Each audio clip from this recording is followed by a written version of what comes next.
Alléluia. Alléluia. Fale mai gatsika tsara yabe lo ne riva de mera baskile tata tona tawale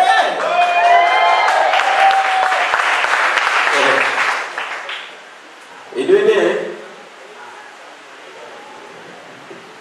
misy zavatra tian'Andriamanitra sehoany eto ambony tany tena ndraiky misy zavatra tian'Andriamanitra sehoany eto ambony tany